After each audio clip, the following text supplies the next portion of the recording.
Operational Conversion Unit.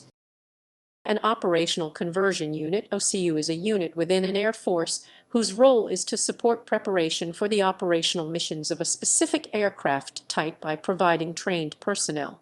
Operational conversion units teach pilots how to fly an aircraft and which tactics best exploit the performance of their aircraft and its weapons. The Royal Air Force and Royal Australian Air Force, among others, practice this method of training.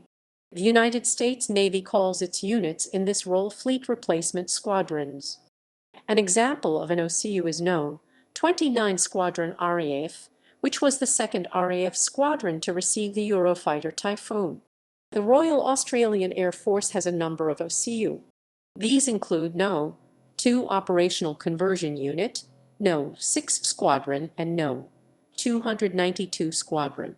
These units are responsible for converting aircrews to the McDonnell Douglas F/A-18 Hornet, F/A-18F Super Hornet, and Lockheed A-3C Orion aircraft, respectively.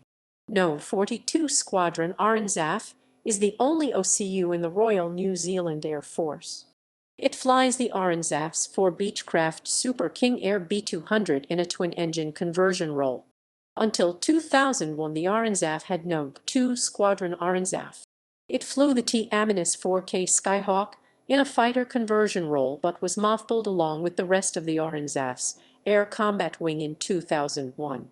Royal Air Force OCU have their origins in the post-war period. Before the Second World War, operational training was carried out in the squadron itself. With the coming of war, this method of training was no longer possible, and some squadrons were reassigned to training duties. These were later renamed as Operational Training Units, OTU, and in practice were larger than operational squadrons.